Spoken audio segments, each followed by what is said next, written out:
Hey, you could also find this on Campus News' website. It is www.cccn.us. cccn.us, and in the search field, type in True Detective. Let's go. My Investigation of True Detective magazine by Darren Johnson. Every writer has a trick that helps him imagine an audience while sitting alone in a room at a keyboard so that the words flow more easily. Writing is a form of communication, so we must envision someone we are communicating with, even if that piece ultimately will be published in a form of mass media and read by many. Most picture writing for a person they know, say a parent, a spouse, or an old friend. I sometimes do that, but oftentimes when I'm writing something more serious, I'll have a more elaborate fantasy audience. Say somehow the world were destroyed, obliterated, everyone's gone, years, decades, centuries go by. Then an alien ship finds Earth, and the only evidence of advanced civilization they find, that somehow survived a fiery millennium, is a crumpled up piece of paper amongst some ruins. And on that paper, the story you are writing right now. They translate it. Did what the aliens find really leave a legacy for humankind?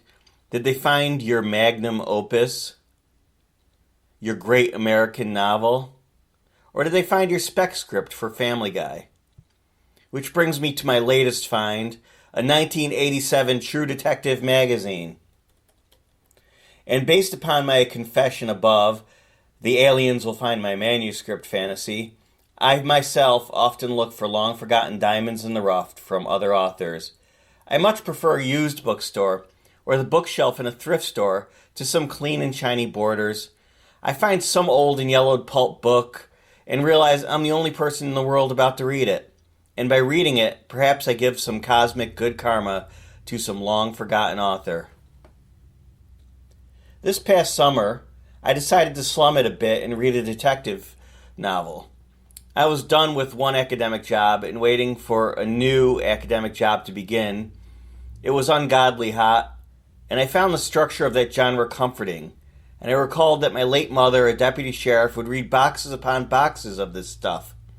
I didn't really understand it when she was alive, but while I'm not converted, this past summer did give me an appreciation for the craft. And I'd totally forgotten that her favorite magazine, True Detective, had existed until it turned up in an unrelated search I had done on eBay. Surprisingly, many of these issues are worth a lot of money, especially the ones with bondage on the cover. Not that that's what I was searching for.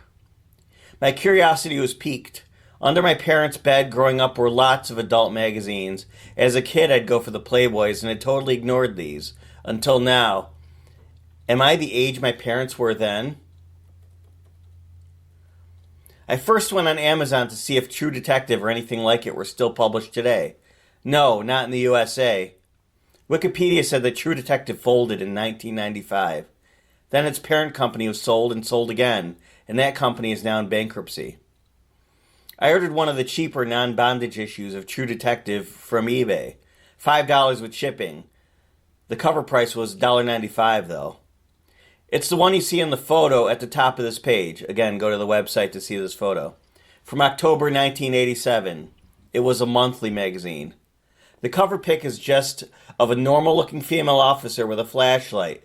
The headlines, though, were dramatic. Quote, incredible police work in Arkansas ended the 10-state crime spree of the peg-leg killer, unquote. Quote, puzzler for British Sherlocks who buried nude women in shallow graves, question mark, unquote. Quote, probers heard the strangest motive of all in the case of the girls who laughed before dying, exclamation point, unquote. And, quote, California sleuths piled clue upon clue to nab the knife-wielding sex monster who claimed to, exclamation point, unquote, and a lot of these are in all capital letters. How could a magazine like this not have a market today? It's so sensational. But I guess cheaply put together publications aimed at average Joes mostly started to fade away as the 21st century approached. The last of which was the wacky Weekly World News, perhaps which had dropped from a circulation perhaps, which had dropped from a circulation of 1.2 million in the 1980s to just 83,000 at its demise in 2007. Elvis finally was dead, and maybe people have lost their sense of humor. Or maybe, as it had happened to radio plays when TV came along, or happened to black and white TV shows when color TV came around, there were translation issues. What the Weekly World News and American detective magazines had in common were there being printed on older black and white presses. With dwindling readerships already, perhaps they couldn't afford to go to color presses. Maybe they thought they were being kitschy and retro. It didn't work. There's a reason why there are no new black and white TV shows, let alone radio plays of note today. People aren't comfortable with these formats anymore. Times change. In the mid-1990s, around the time magazines like True Detective and its sister magazines Master Detective and Official Detective folded, I was working at a newspaper based in West Hampton Beach, New York, called The American. That was a good-looking tabloid and well-edited, I must say, but it had a business model that was doomed to fail. The problem? The internet. The goal was to be the USA Today of Europe. It actually looked better than that paper. It had millionaire backers.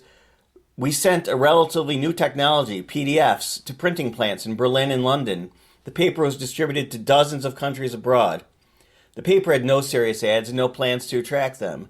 The cover price was high. The publisher, a former news correspondent for a major magazine, felt somehow a cover price would be enough to pay the bills.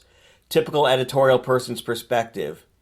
I used to think that way in the days when I was writing and editing papers and had ambitions to start my own publications. It wasn't until I'd learned that courting the right advertisers should be part of the planning process when starting a periodical that I start to create successful ventures.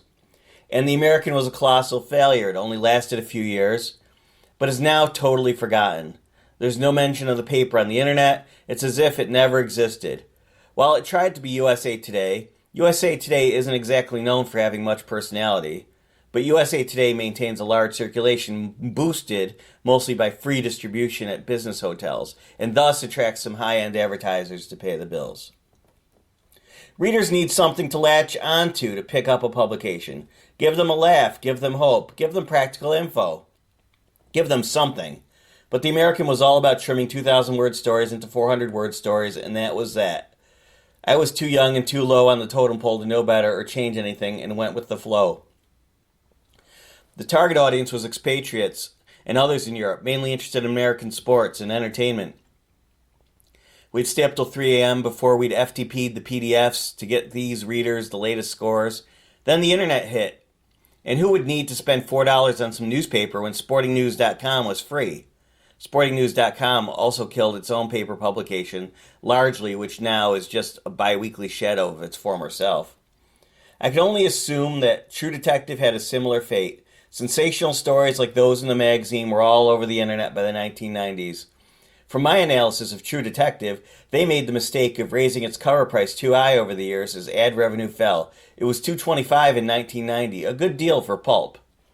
The publishers probably felt that they had to do that because advertising was dropping. The types of ads the magazine attracted were no longer viable in print by the age of the internet.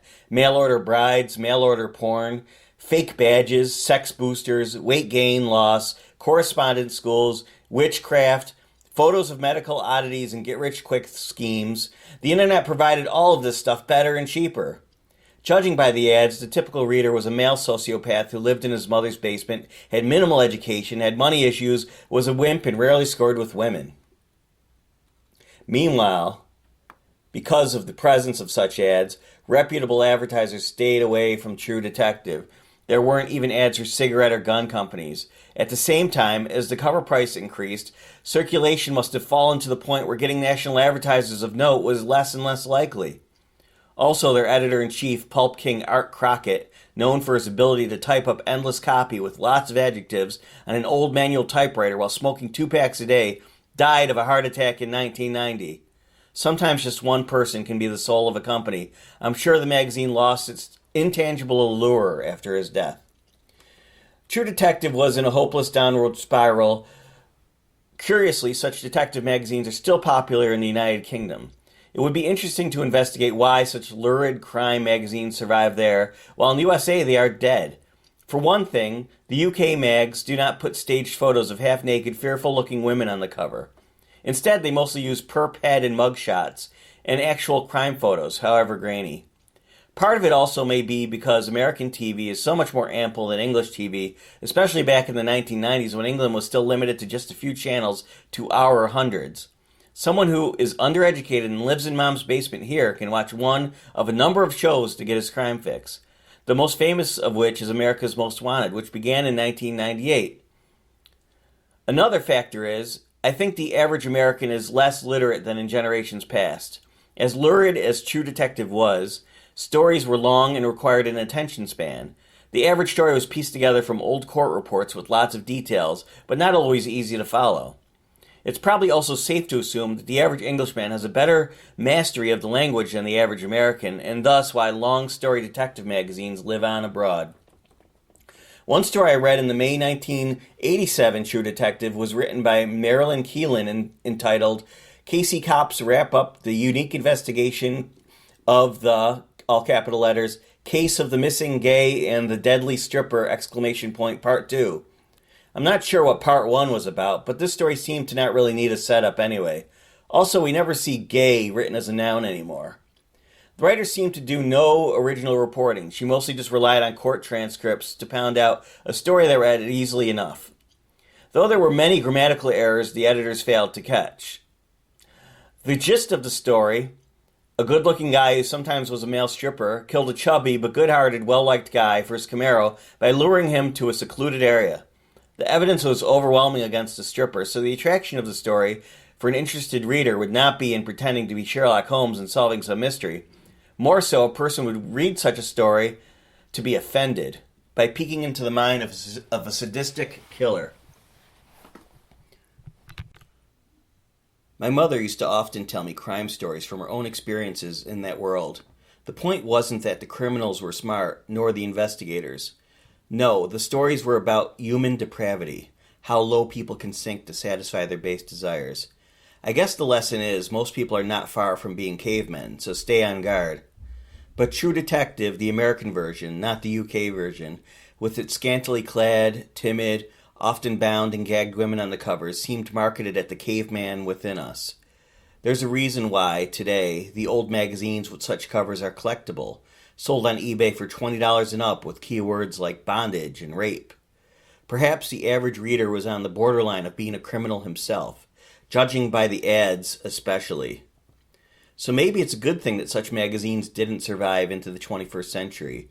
Though interestingly, Timothy Pride, the, quote, black, extremely muscular, 6'3" janitor, unquote, who killed 2 women office workers in Sex Monster Claim 2, and ended up on a California death row, was killed in 1994, according to a Google search. New DNA evidence was about to perhaps clear Pride, and corrections staff accidentally, they said, shot and killed him before his case could be reheard. Though the evidence was pretty overwhelming against Pride, DNA or not. Times and detective methods change, along with the media. Though part of me is considering creating a paper detective magazine, maybe class up what was True Detective a bit. I have some ideas to make it work this time. Alright, and then also in the article I have some quotes from True Detective magazine. This is from a story called The Girls Who Laughed Before Dying by John Dunning. Her brassiere was knotted around her neck so tightly that it was completely invisible between 2 ridges of swollen flesh. Her open eyes were glazed over, her tongue protruded, black and swollen from her mouth, and there was a yellow stain on the sheet between her legs, indicating that she had lost control of her bladder as she died, unquote. This quote is from a story called Sex Monster Claim 2 by Walt Hecox. A trail of blood led him to the woman's restroom. There he found a large quantity of blood on the floor near the wash basins and blood spatters on the walls and floor. Moving closer, he saw the partially nude body of a young woman on the floor. The woman, a stranger to him, was obviously dead. She had probably been raped. I have more of these on the website. I'll read one more. This is from Sex Monster Claim 2, again, by Walt Hecox.